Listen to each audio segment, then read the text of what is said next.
Hey there, folks. Welcome back to the Overflow. My name is Micah Curtis. And I'm Alex Baldwin, also known as the Hatman. And I'm, oddly enough, not in a car this week, which is awesome. Unfortunately, I'm still in a car, which is not awesome because I'm sitting in commute traffic right now. No, at least it gives us plenty of time to talk about these questions. Yes, it does. Makes time go by faster. Yep. And I'll try, we don't have a lot of questions this week. In fact, we only have one question that I would say is really a politics question. So I just say we get that right out of the way. Let's go ahead and do it. All right. So the Autist Whisperer wanted to know, thoughts on pregnant women no longer being exempt from prison?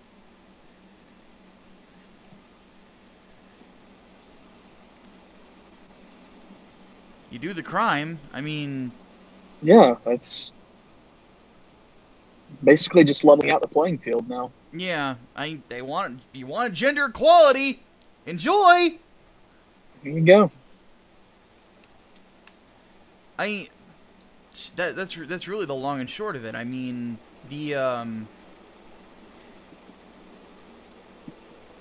just because you have a baby on the way, I don't think makes you exempt from justice or any sort of punishment for your crimes.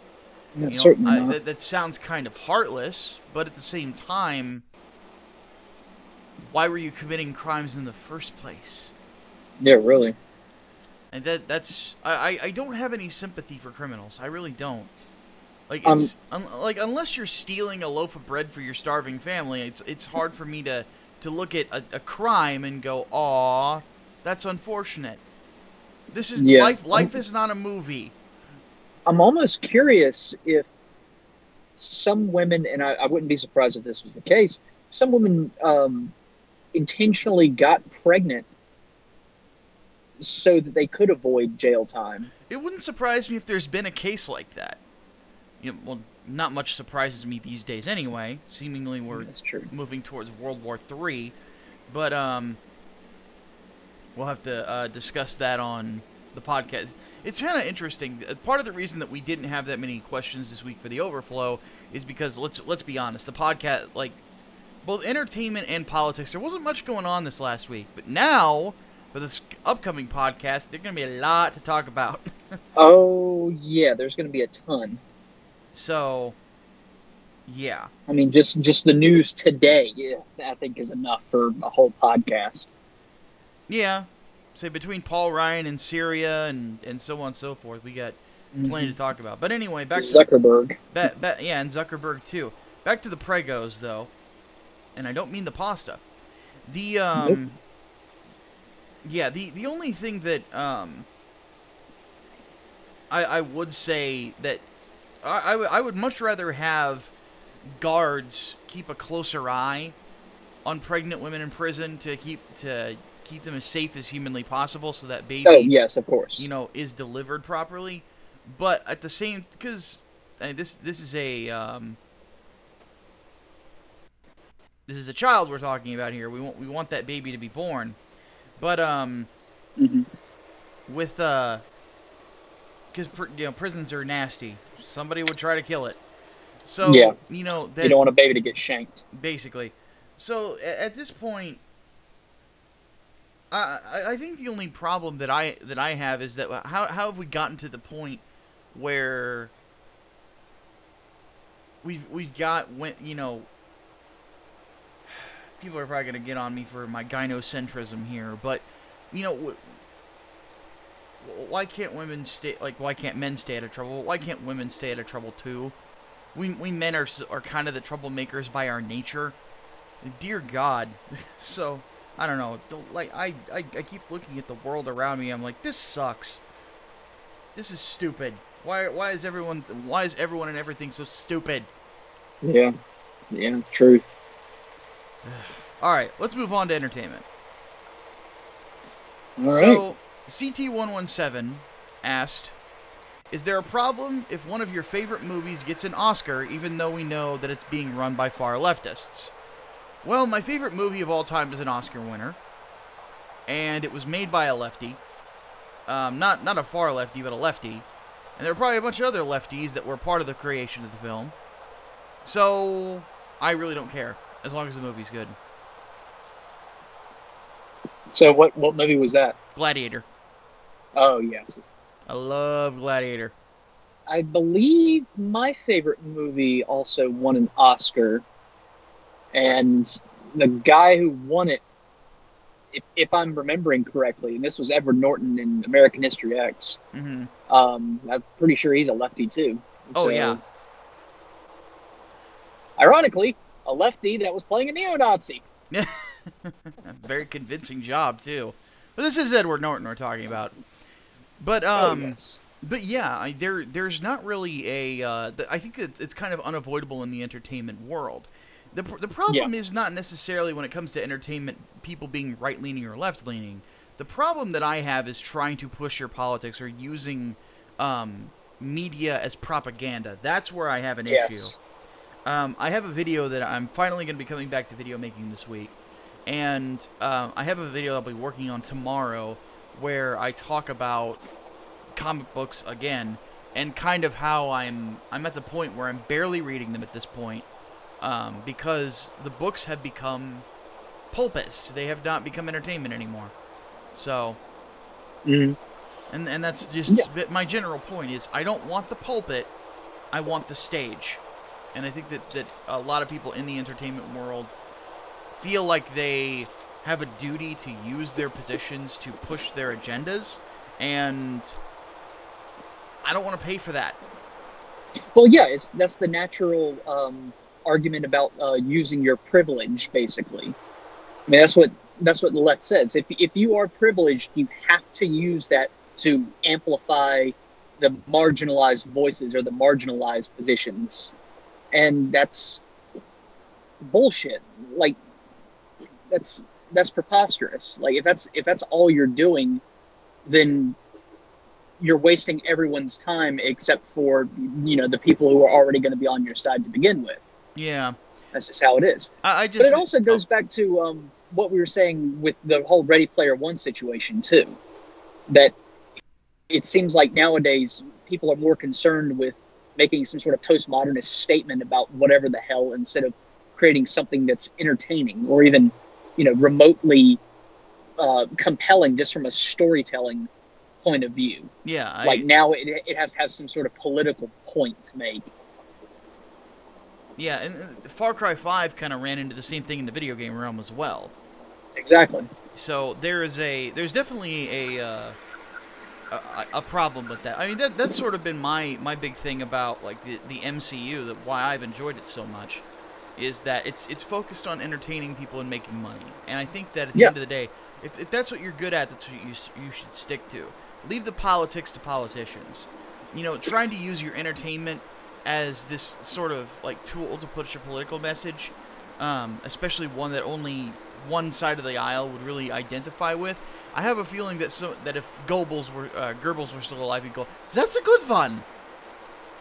So, yeah. All right. So Crystal Wing 2149 is joining me on the book writing thing, and says he's writing a book, a zombie story called Frozen Dead Dose. And do we have any advice on how to help the story stand out? Don't worry about that. Yeah, that would probably be my best advice too. Yeah, don't worry about trying to make it stand out. Just write it as best as you can. Write it, then go back and write it again, and then go back and write it again. Mm-hmm. And make sure you have a ton of people read it, edit it if possible, give you feedback, and listen to them. Yeah. Also, try, if you can, to get people who don't usually read that sort of stuff to read it and offer their feedback too. Usually you're going to get a lot better results with that than someone who typically enjoys like zombie stuff. Yeah. But you should not focus on just making it try to stand out. It'll stand out if it's good enough. So just focus on making it good enough. Yeah, that's the big thing. I mean, the only thing that I would say is that you do have to keep in mind you're walking into a genre that is very, very, very, particular and has certain expectations to it.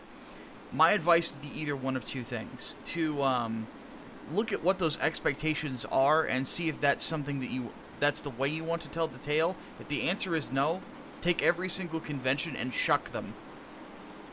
And just write what you feel needs to be told. Exactly.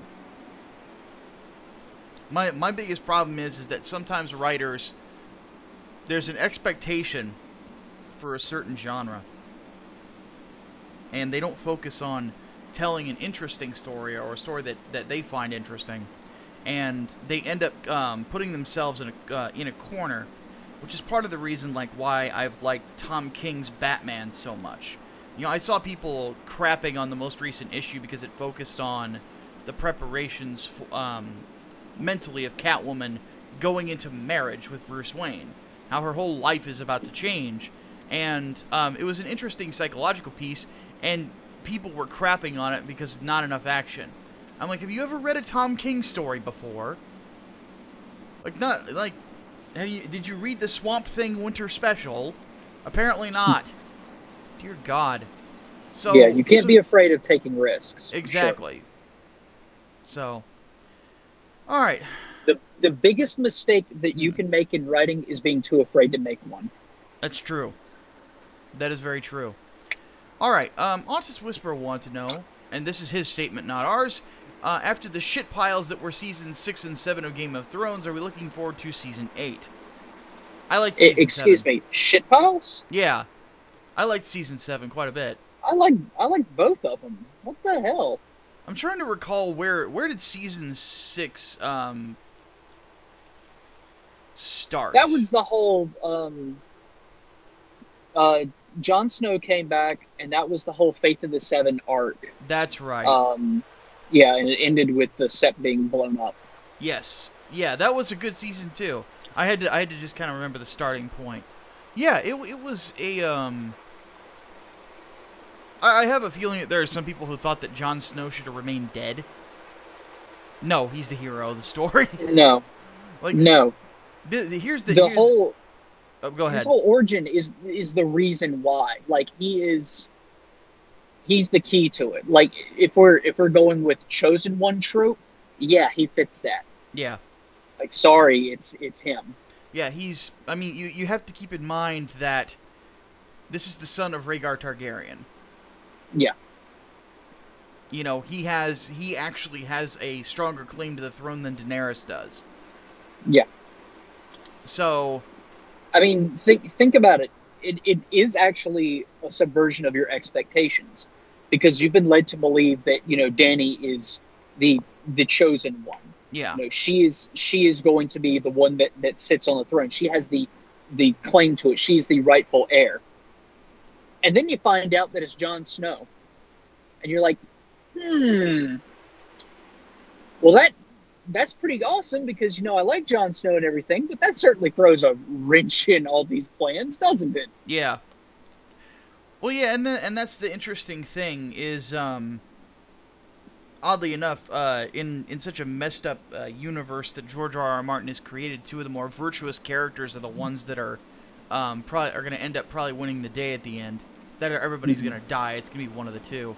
I just find it interesting, and I think that this is part of the reason that some people are ticked off about it, is that when it comes right down to it, Game of Thrones started off as this sort of shucking all of the fantasy norms, and then, being this sort of violent, sexy melee, and everybody loved it because it didn't seem like it was gonna that it was the norm. It was something very different. It wasn't gonna do your typical kind of fantasy story, blah blah blah blah. And now, as the story is starting to come to a close, it is becoming your standard fantasy blah blah blah blah. Thing is, you go back to season 1, it was always gonna end this way. It was always gonna go towards the familiar, because you already had a looming threat from the north in the White Walkers. We've known about them since the beginning. Literally the first episode. That's where it was always going to come from. I mean, the first few minutes of the entire series. Yeah, laid out that threat. Why didn't Ned Stark execute that guy who deserted from the Wall? It's because he was running away from the White Walkers. So you have that. And you also have to keep in mind that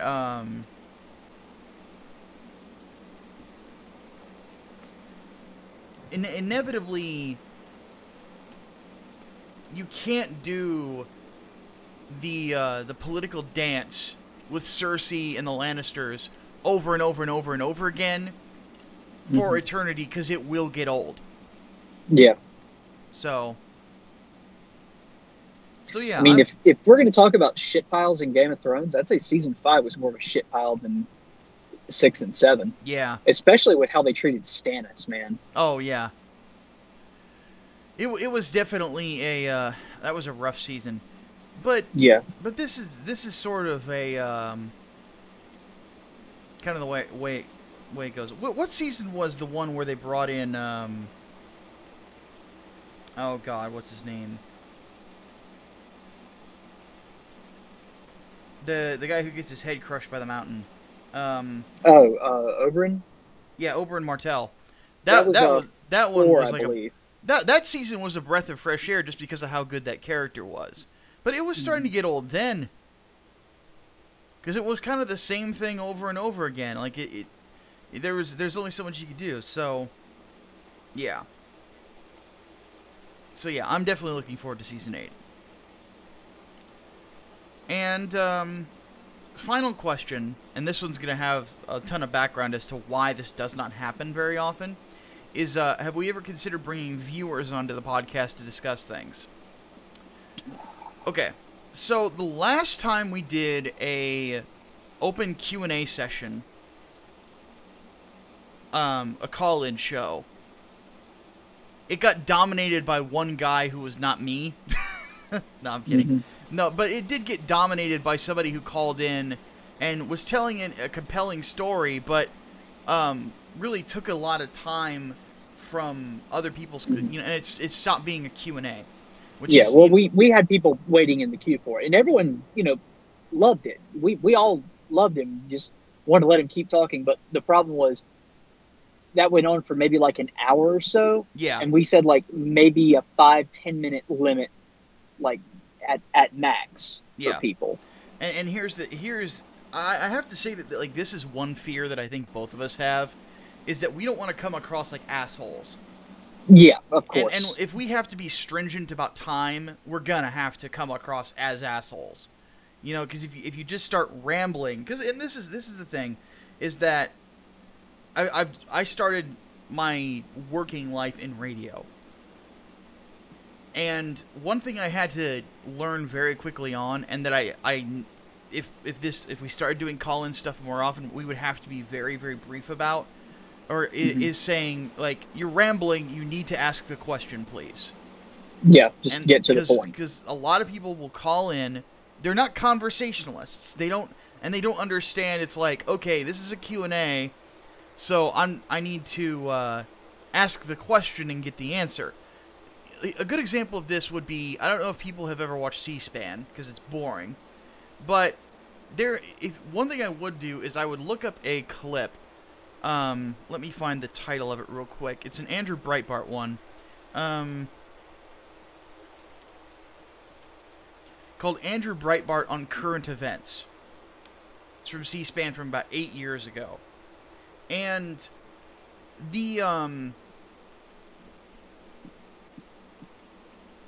what you see in that is oftentimes people will call in to make a statement because they're looking for a platform to say something on, as opposed to asking a question of the host. And that sort of thing drives me crazy. It's like, look, this is the internet. If you want to have a platform to make a statement, create a channel and upload something.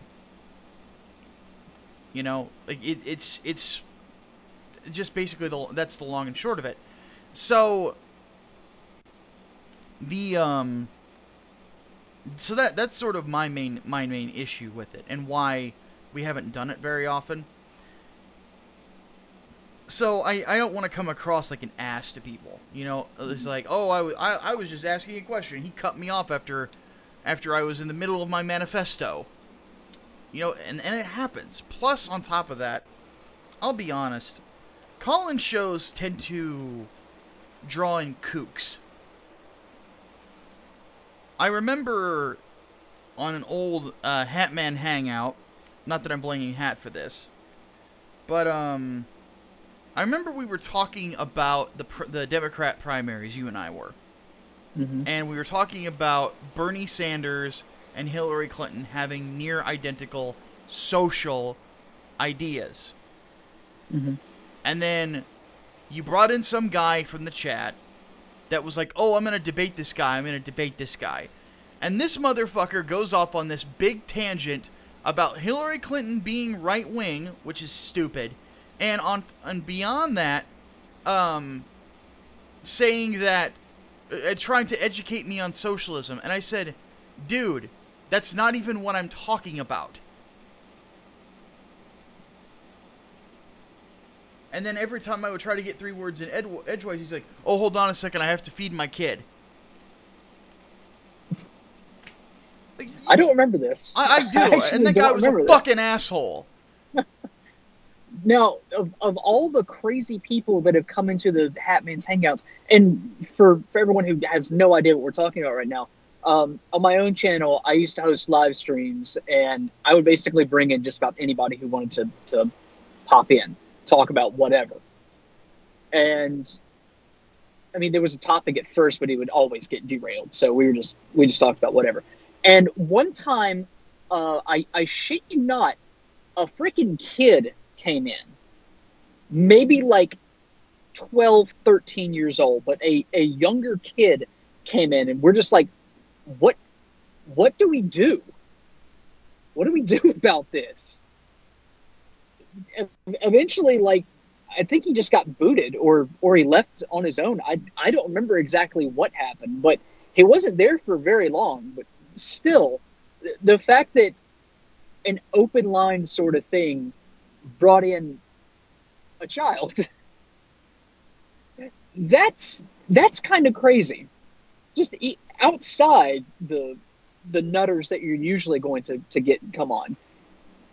And as far as like a call-in show on this channel, honestly, I wouldn't be surprised if we ended up getting people and we're like trying to have a gotcha moment with us. Yeah.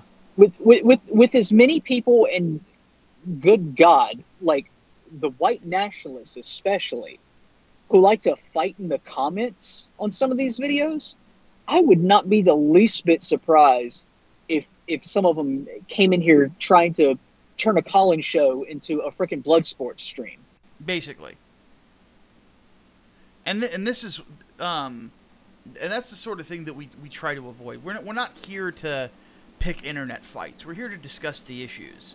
Exactly. To, and to be honest about them, and so on and so forth. And in that regard, I remember V did a live stream with some guy, some white nationalist who apparently like stalked Sargon for a day or something like that.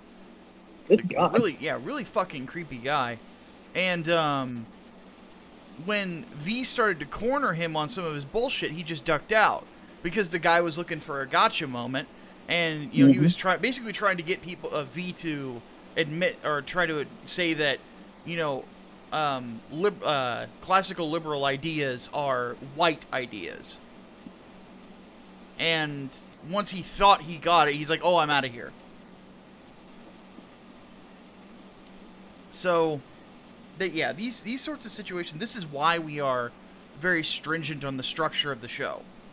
Is, we are trying to avoid those issues, because I'll be honest. Like, yeah, we could probably do internet blood sports if we wanted to. We could probably do it. We know enough crazy people between us to where we could do it. It wouldn't be hard. Oh, absolutely, we could. The internet is full of crazy people. My goal from the get-go was to try to bring a sense of sanity to everything. That it's like, okay, the internet is insane. If I go to Micah's channel, it's going to be considerably less crazy. It's, we're going to avoid, this is a place where you don't have to be the internet idea of where you're supposed to be this over-the-top character. You can be yourself here. And you can have an intelligent discussion with another human being that's going to treat you like a human being. You know, I'm not trying to make someone into a lol cow. I'm not trying to make someone into the subject of a next Medicare video. What I am trying to do is discuss the issues and try to educate people on them, because there's a shit ton of misinformation on the internet. And honestly, a call-in show is to me, kind of feels like a freak show. It kind of does. So that's why we have a pretty stringent Q&A. That's why we have a stringent format. And it, you know, for me, it comes from years of working in, you know, having worked in radio broadcasting, from, you know, doing podcasts on Blistered Thumbs, and doing podcasts for Tech Raptor, having a live show with Tech Raptor, and now this. So there is a one thing that I have learned is the necessity of structure. So yeah, it's a that's basically the long and short of it. So I mean, yeah, like assholes ruin it. Yeah, if we did decide to do a call-in show at some point, it would probably be something where we have a very strict setup for it, and we would have to, you guys would have to prepare for us to be assholes, because, you know, yeah. Again, we would get people calling in, wanting to give their fucking manifesto on life, and we don't want to hear it.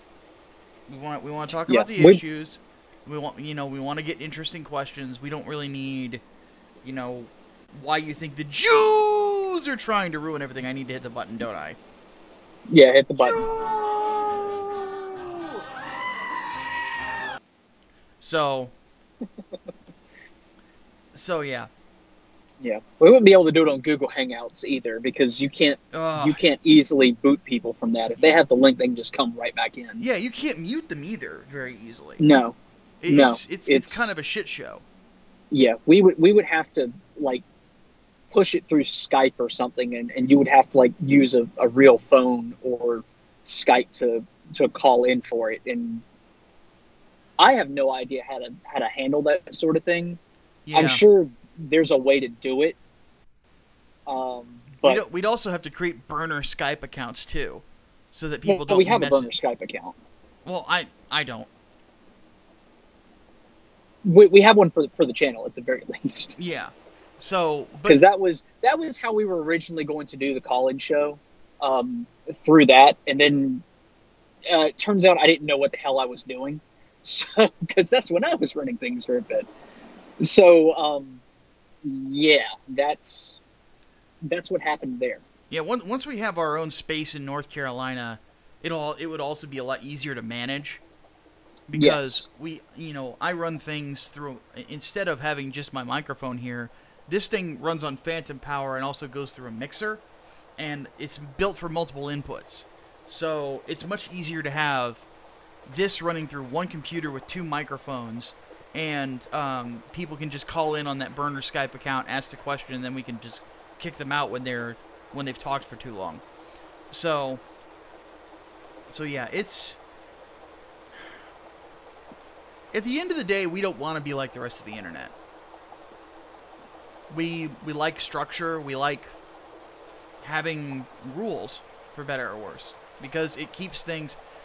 We're playing the long game, and I think that's a much better way to do things. You know? Yeah. Because there are people out there. I watched the vlogs of this guy who goes by Hi, I Think I'm Real. And from what I'm seeing from his audience and from other places on the internet, is they're looking for more of a structure. They're looking for more of the old school stuff just done better on the internet. And that's what I am trying to provide for people, you know? So yeah. Nothing wrong with trying to make this like an old school radio program. Basically. But yeah, hopefully that answers that question. It's nothing personal against the viewers. It's just the internet is a crazy place, and we have built ourselves a giant fort to keep the crazies out. Yeah. I mean, there's no doubt we would get some really good questions and really good stories from you guys. The problem is we would also get, some really bad questions and some, bullshit from the assholes that's out there, because that's what they do. Yes. Assholes shit on everything. Indeed. All right, folks. That is all we have for questions this week. Yeah, like I said, there's not a lot, so I kind of stretched out that last one as much as possible. So, I don't think we gave a detailed enough answer for it. yeah, I would say so too. So, once again, podcasts will be happening this weekend. Obviously, we're going to have a lot to discuss, so we hope you guys will be joining us. If you came to this channel from just one of the links somewhere else, please don't forget to subscribe and also hit the notification button so you know whenever these are coming out. Hatman, any final words? Yeah. I'm going to eat some Wendy's when I'm done with this. Well, you enjoy that.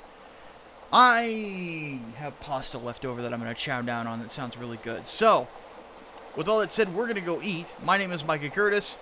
And I'm Alex Baldwin, also known as the Hatman. And we will see you guys next week. Deus Volt. Deus Volt.